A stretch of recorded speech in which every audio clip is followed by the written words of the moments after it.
Yes, my friends, if this is your first time, please, to my channel, I ask you that you may hit the subscription button and subscribe, please, so that, and hit the notification button so that you're gonna not be missing my uploaded video or the streamlined video formats.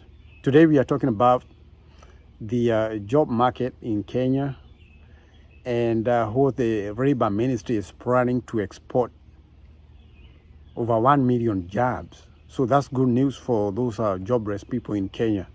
So that's what we're going to learn today. Cognizant of the domestic pressure to create employment at a burgeoning youthful population, the government has changed tack to look elsewhere as the country faces a near domestic job growth freeze, especially because of the corona.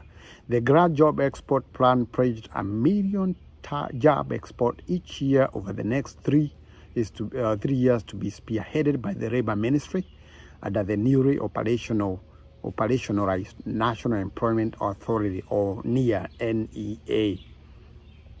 While NEA mandate extends to the promotion of employment facilitation in both the private sector and government, it is immigration that takes center stage, with the government primarily eyeing the Middle Eastern labor market over the medium term.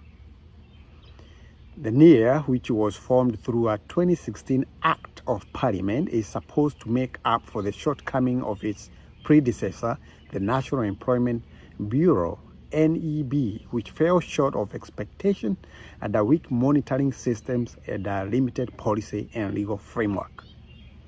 This is foreign employment data tabulated down here. The Kenyan diaspora workforce is estimated at 4 million, with 500,000 of the total falling in the Arabian Peninsula. Those are the major benefactors of this. So Qatar, that's one of the countries, the Kingdom of Saudi Arabia, and the United Arab Emirates, UAE, makes for the main takers of Kenyan immigrants, composing largely of a pool of domestic laws. Labor Ministry Cabinet Secretary Ukuru Yatan says the government is keen on doubling down its effort to quadruple the contribution of the overseas market, with an eye over crisis aversion back home and a greater share of foreign exchange through remittances. As the country continues on the path of economic growth and development, we expect that the remittances from Kenya who secure employment abroad and tax revenues from others who are absorbed in the local job market will grow to match our plans and ambitions, he said. Yatani, who spoke during the launch of the National Employment Authority on Friday, expects the contribution of remittances to grow to 5-fold over the medium term to break the record 270 billion Kenya shillings sailing closed in 2018, equaling earnings by top global remittance earners such as the Philippines. So Philippines have joined the big world market for Kenya employers abroad. To make good on the opportunity, the Labor Ministry has developed the Labor Migration Management Bill to oversee the administration of foreign employment through the monitoring of complaints, the dissemination of information received from immigrants, and the establishments of a fund to cater for the welfare of migrant workers. The ministry will further initiate the development of bilateral labor agreements to promote Kenya labor migrants and ensure the creation of not just domestic but also skilled laws. The bill is expected to guide the formulation of sound policy to mitigate against human rights violations, which range from human trafficking, exploitation, and abuse, which has on occasion stretched to physical injuries and even sudden death. The sarcasm left back home is what is an employment crisis characterized largely by millions of disenchanted youth against a backdrop of supposed economic prosperity. Output in 2018 measured through gross domestic product GDP, for instance, expanded by 6.3% from a dismal 4.9% in 2017 on an account of improved weather conditions, which helped propel agriculture to a 6.4% growth. While the economic survey showed progress, new jobs generated fell to 840,600 as growth in both modern and informal sector rose east. Moreover, more than 3/4 of the jobs created fell under the hard to substantiate informal sector as white-collar roles continued to dip. If we had the fortunate opportunity of the economy growing at a faster rate to absorb all the graduates, there wouldn't be a need to export jobs. We have to look for other pragmatic measures outside the boundaries of this country. A combination of high production costs and high taxes slowed down farms' growth in 2018, impacting heavily on jobs creation. 15 of the 64 listed firms on the Nairobi Security Exchange NSE floor, for instance, recorded losses during the year, while 25 other recorded reductions of profits. The depression environment spelled doom for the millions of job seekers to further exacerbate the crisis. According to the Labor Ministry, open unemployment started at 12.7%, with a further 21% falling in underemployment. 46% of the working population is further classified as a working poor, with the 2019 Financial Access Report listing 51% of the population as one living from hand to mouth.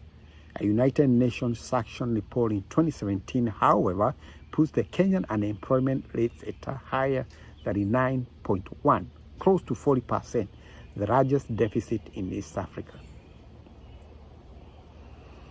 Canada, meanwhile, represents the greatest need for migrant workers in the Western Hemisphere as vacancies go unfilled in recent years. I think I'll be posting in the next video about the Canada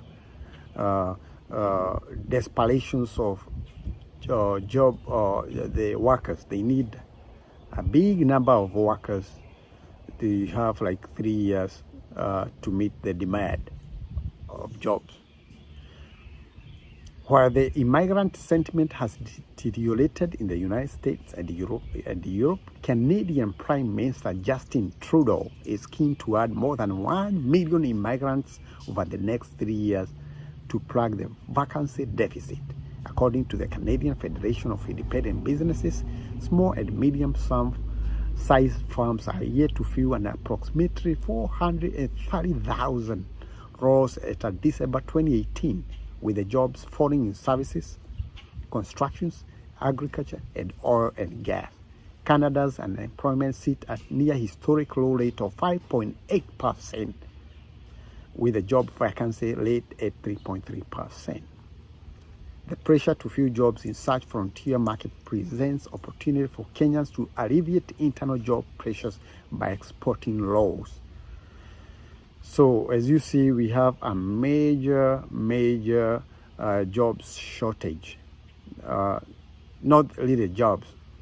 Jobs are on the rise, but the workers are lacking in most of those countries, especially Canada has the largest job workers deficit, as you've heard about.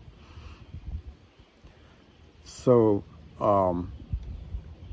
they say the GLAD job export plan pledged at 1 million job export each year over the next 3 years is to be spearheaded by the Labor Ministry under the newly operational National Employment Authority, NEA. Qatar, the Kingdom of Saudi Arabia, and the United Arab Emirates, UAE, makes for the main takers of Kenyan immigrants, composing largely of a pool of domestic load. I can emphasize of that. So these countries, Canada is on the leading on the ladder with the highest workers deficit. They trying to export as many people as possible to work in the mostly in the construction industry, the medical / healthcare, and then followed closely by Qatar, then the Saudi Arabia and the United Arab Emirates. They need people. So while Kenya struggles to take up an ever-increasing pool of workers, some countries, including South Korea and Japan, struggles also to fill up new roles. Those are also added on the list. South Korea and Japan. They are trying to fill up a new role at a growing aging population and sinking birth rate. So this country, they have the largest old age, senior citizenship. That's the largest class of the population in that country. So that number suggests they lacking a big working population, the middle age group, which they trying to export from other countries, especially from the African market. Africa creates the largest market for the European countries, the American countries, who are looking for the workers in their industries. So please remember to subscribe on my channel for more videos coming up.